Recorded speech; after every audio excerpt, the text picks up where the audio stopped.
Olá! Seja muito bem-vindo, bem-vinda ao Constelação Responde. Estamos no nosso episódio número 32, o último episódio dessa temporada aqui do Constelação Responde. Em breve, a gente vai dar uma pequena pausa e em breve eu vou voltar aqui com um novo quadro que eu vou contar para vocês mais para frente. Calma, mas teremos aqui um novo quadro. Mas para fechar com chave de ouro essa série de 32 episódios do Constelação Responde, eu quis trazer aqui um tema que é muito assim, é uma dor, na verdade, e isso é muito perguntado em sessão, e você vai ver que é uma questão que é problema para muitas pessoas, que é a questão do controle. Como liberar a necessidade do controle? Então, para responder essa pergunta, né, eu preciso, à luz da constelação, trazer aqui de onde vem essa necessidade do controle e, claro, sempre levando para a prática, eu quero te trazer aqui algumas reflexões e dicas, né, exercícios, para que você consiga liberar esse padrão, mas sem perder a segurança, a força e a responsabilidade, porque eu acho que a questão do controle envolve muito isso, né? Nós temos medo de soltar e perder força, perder a segurança.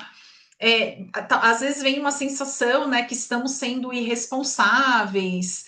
Então a gente vai passar por isso aqui nesse encontro de hoje, beleza?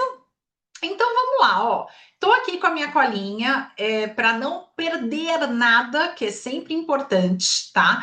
E já quero começar falando que o controle ele não tem a ver muito com responsabilidade, responsabilidade, oh meu Deus, com personalidade, como as pessoas pensam, como se fosse assim, o controle é porque eu nasci uma pessoa controladora, tal. Na verdade, você aprendeu a ficar controladora. Você aprendeu como uma estratégia de sobrevivência, tá? Você vê o controle como uma forma de você sobreviver ao meio, de você prosperar, de ir bem no trabalho, das coisas saírem bem, da sua vida ser melhor. Então, é uma estratégia de sobrevivência. Por isso que é tão difícil soltar.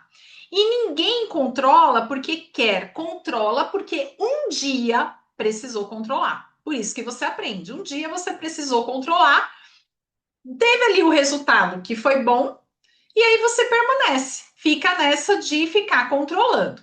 Então vamos olhar, como eu falei, primeiramente, de onde nasce o controle. E claro que a gente vai trazer aqui essa resposta à luz da visão sistêmica que embasa esse quadro aqui, né?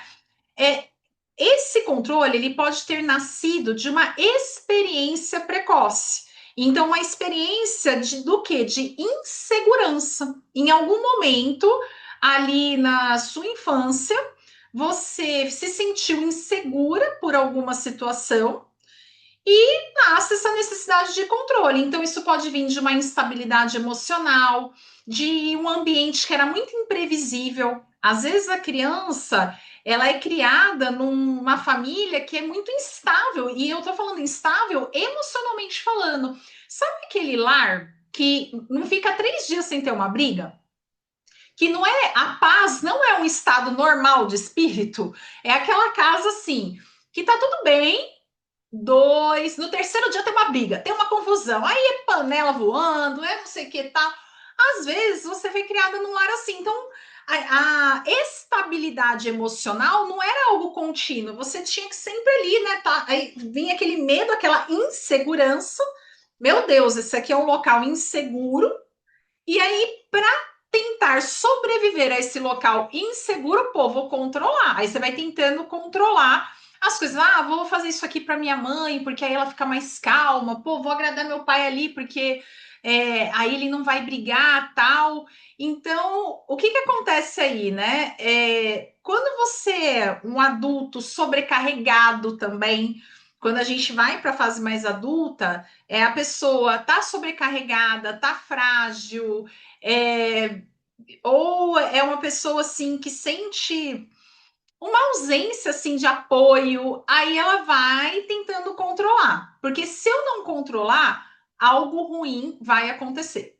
É esse pensamento, tá? Se eu não controlar, algo ruim vai acontecer. E aí vem muito da repetição de padrão, né? O adulto, quando ele, no processo de adultecer, ele, vamos lá, ele foi criado por adultos que são mais frágeis, emocionalmente falando, por pais, ou pai ou mãe, que são ausentes, ou são pessoas muito sobrecarregadas. Eles crescem e vão repetindo também esse padrão de comportamento, tá? E vão tendo a tendência de controlar. Pode perceber que todo controlador, ele é sobrecarregado. Eu não conheço nenhum controlador que ele não seja sobrecarregado. E aí, se ele é sobrecarregado no trabalho, ele acaba sendo também o quê? Uma mãe mais ausente, um pai mais ausente, porque, gente, assim, é matemática, né? O dia tem 24 horas para todo mundo. Essa é a grande verdade. Se você se sobrecarrega muito no trabalho, você vai ficar mais ausente ali com o seu filho. Você vai ficar mais ausente com você mesma, com o seu autocuidado, com o seu momento ali de bem-estar, porque você está sobrecarregada ali no trabalho. Então aí você repete o mesmo padrão que você teve ali com os seus pais. Você começa a ser a pessoa sobrecarregada, você vira a pessoa é frágil, né? Imagina uma pessoa sobrecarregada, uma pessoa estressada, uma pessoa emocionalmente abalada, porque ela está sobrecarregada. Eu falo que é igual uma bomba relógio, né? A qualquer momento a pessoa puff, explode, porque ela está estressada, está irritada. Outra coisa que pode trazer esse papel controlador é a inversão de papéis. A criança que precisou, por algum motivo, virar uma adulta logo cedo. Por exemplo, separação dos pais. Aí essa criança era a irmãzinha mais velha. Vamos supor que seus pais se separaram lá na infância e você era a irmãzinha mais velha. Aí, por algum motivo, você sentiu que tinha aquela responsabilidade com seus irmãozinhos, cumprir o papel de alguém, se responsabilizar por eles. Ou os seus pais trabalhavam muito, e aí você tinha que ser a pessoa que meio que até cuidava da casa, cuidava de si mesma, assim, com coisas que uma criança nem deveria ser tão responsável. Por algum motivo, você teve que assumir algumas tarefas que não são tão comuns para uma criança. Então, a criança já aprende que ela precisa ali sobreviver por ela. Não tem quem cuide dela. Ela não pode confiar porque as pessoas não têm tempo, estão sobrecarregadas, estão ausentes. Então, ela cresce com esse padrão de controle. Ela vai repetindo o padrão que ela aprendeu, tá? Simples assim. Ou uma pessoa que sustentou emocionalmente, que ela teve que cuidar de alguém. Esse papel do cuidado, de ficar decidindo pelo outro, ainda muito pequenininha. Então é inversão de papel. Ela teria que ser ali uma criança, mas ela acaba tendo que ficar no comando para sobreviver. É como se tivesse um pensamento permanente assim: eu preciso estar no comando para que eu sobreviva, tá? Um outro ponto, um terceiro e último ponto aqui, que traz esse sentimento de controle, é a lealdade invisível. Às vezes a pessoa controla porque alguém no sistema perdeu tudo. Então ela viu um pai perder tudo que tinha, porque foi, por exemplo, investir num negócio e perdeu o que tinha, ou teve um golpe, ou alguém que foi traído, enganado, abandonado. Ela viu alguém da família importante que tinha uma responsabilidade ali pelo cuidado dela, ser traído, abandonado, perder. Aí ela fica assim, ela acaba que, meu Deus, meu pai foi traído, meu pai foi abandonado, minha mãe foi traída, tal. Então eu tenho que controlar as coisas para isso não acontecer comigo, para que eu também não seja traída, para que eu também não perca, não sofra aí, não acontece, não venha aí perder o controle das coisas. Então percebe que tem uma origem e essa origem ela está conectada à infância. Você não vira uma controladora assim do nada na vida adulta, ou como eu falei lá no início, você não nasceu assim, nasceu com o chip do controle. Não. Você aprendeu por experiências que você passou, ou por uma experiência de insegurança lá na infância, ou por ter invertido o papel com algum adulto, ou por uma lealdade invisível a alguém que perdeu tudo, foi traído, e aí você, como estratégia de sobrevivência, entendeu que para você sobreviver, ou seja, você conseguir se dar bem e tal, você tinha que controlar. Tá? Então, acho que aqui vale a pena você refletir um pouquinho. Isso aconteceu comigo? Eu passei por essa situação, onde eu posso identificar isso? E não é, eu sempre gosto de frisar essa questão, tá? Não é para você identificar, ver e ficar presa lá atrás, ficar presa no passado. Não é esse o nosso objetivo aqui. Mas o objetivo é você entender de onde vem para perceber que isso não é uma coisa nata sua. Não é uma coisa, eu sou assim, eu nasci assim, vou viver assim, vou morrer assim, síndrome de Gabriela. Não. É entender, poxa, isso aqui eu passei por uma situação na minha infância que eu aprendi que essa era a estratégia de sobrevivência, mas agora eu sou uma pessoa adulta e eu posso escolher fazer diferente. Por quê? Porque tem um preço oculto no controle. Eu sei que a sua mente ela fala assim para você, tá vendo? Mas se eu não controlar, olha o que acontece. Porque que é comum, tá? O controlador, ele muitas vezes tenta soltar o controle, porque ele vai recebendo feedback, passa por processos de aprendizado, faz terapia, tal. E aí todo mundo vai falando para ele, olha, você precisa soltar o controle, ó, você tem que deixar de controlar. Fala, pô, então tá, vou treinar tal. Aí ele começa a soltar um pouquinho. Solta, solta. Aí sabe o que acontece? Quando ele começa a soltar, o negócio dá errado. Dá errado. Aí vem o quê? Aquela confirmação, a mente, né? Tá vendo? Olha só, você soltou o controle, olha o que aconteceu. Olha aí, ó, se ferrou. Você não deveria ter soltado o controle. Aí começa a vir como se fosse uma afirmação, tem que controlar mesmo. Mas, na verdade, é que tudo tem a ver, né, gente, com aquilo que você acredita. Se você acredita que você vai soltar o controle e vai ferrar tudo, assim também será. Então, na verdade, por mais que você sim teve ganhos, tá? E olha só, toda habilidade, né, seja ela positiva ou negativa que a gente desenvolve, a gente tem ganhos. O controle, né, o ser controlador tem os seus ganhos para você. Mas o peso que ele traz é muito maior, tá? Traz cansaço mental, ansiedade constante, dificuldade de confiar nas pessoas. Imagina viver desconfiando, gente. É muito duro. As relações elas ficam mais pesadas porque você fica uma pessoa mais pesada. O controlador, ele é muito pesado, assim, de conviver com ele. Desculpa a palavra, mas geralmente ele vira uma pessoa chata, é o chefe chato, sabe? Aquela mãe que fica no pé, que fica ali, né? Aquela mãe pesada. Você quer ser uma mãe pesada? Pô, pelo amor de Deus. É muito difícil conviver com uma pessoa controladora. E você ser subordinado a uma pessoa controladora, ter um gestor controlador, ou ser filho de uma pessoa controladora é muito desafiador, muito assim. E a pessoa controladora ela tem muita dificuldade de receber apoio, de receber ajuda. Então, ó, o controle ele dá sensação de segurança, mas ele cobra em troca a leveza, entendeu? É como assim, ó. Ok, eu me sinto segura controlando, mas eu perco a leveza da vida, entendeu? Porque o excesso de controle não combina com uma vida leve. E aí, onde eu falei, vem o estresse, o cansaço, né? E pode entrar até num quadro de burnout, enfim, gente, um monte de complicação. Sem contar que você tira do outro a oportunidade do desenvolvimento dele. Eu também acho isso muito injusto. Porque nós temos que sempre lembrar que todos nós estamos na vida aqui para evoluir.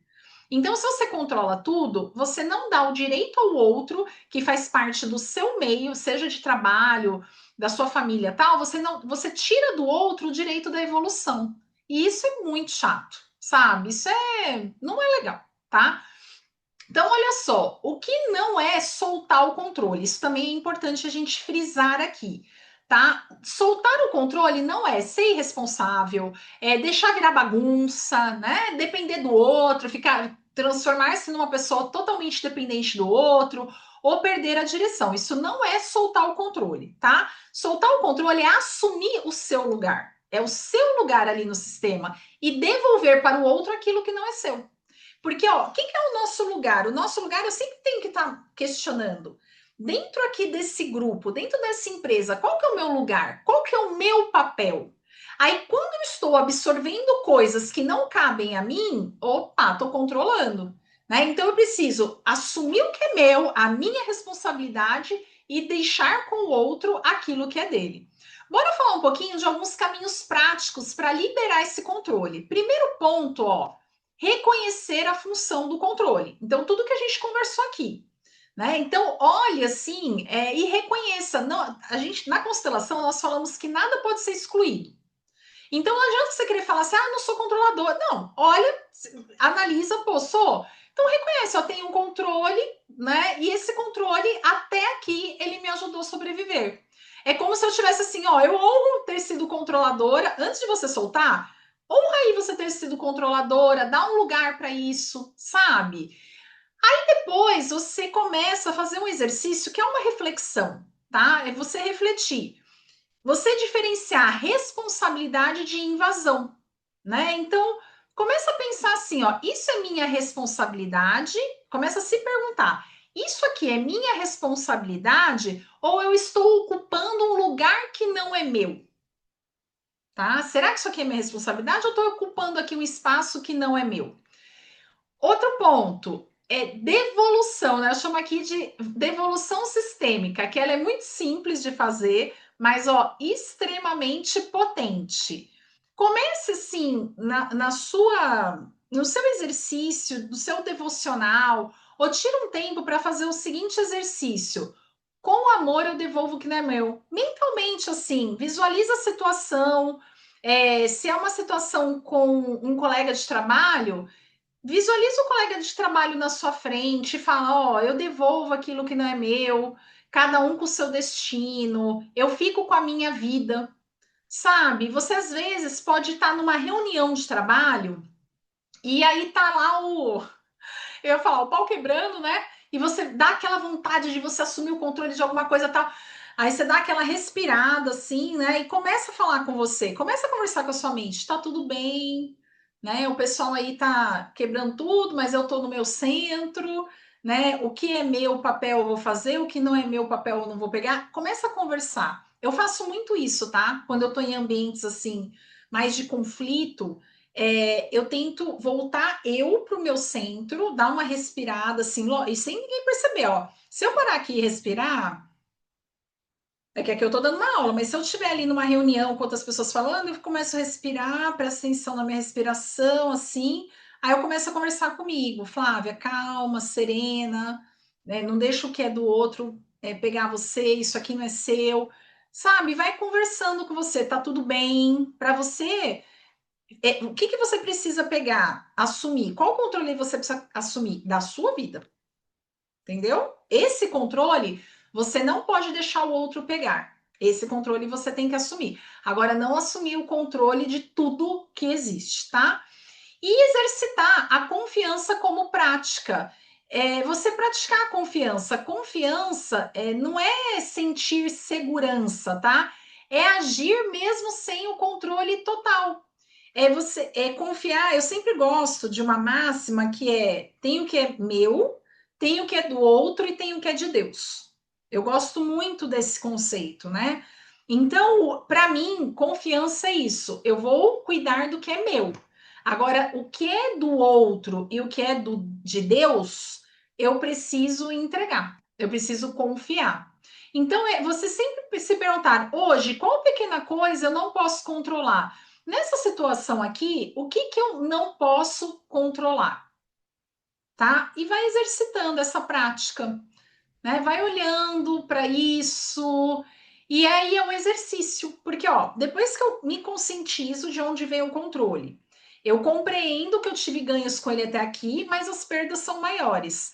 Aí eu vou treinando soltar. Eu vou treinando soltar. E esse treino envolve, eu sempre estava me perguntando o que é meu aqui nessa situação. Nessa situação aqui, o que é meu?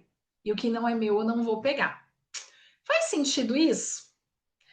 Olha, quero muito agradecer por você que ficou comigo até aqui, até esse encontro 32. Você é a primeira vez que você está aqui. Tem muito conteúdo legal aí para você assistir. Se você ainda não é inscrita no canal, se inscreva, porque em breve eu vou lançar um quadro novo aqui, então para você acompanhar tudo que a gente tem aqui no meu canal no YouTube. E muita gratidão por você estar aqui. Deixa aí o seu like, que isso você sabe que me ajuda mesmo. Ó, Eu estou aqui no meu controle. O que, que cabe a mim? Eu pedi para você se inscrever e para você curtir o vídeo, porque isso me ajuda. Agora, se você vai curtir ou não, eu não consigo controlar. Aí isso é com você, tá bom? Um beijo e a gente se vê no nosso próximo quadro. Tchau, tchau!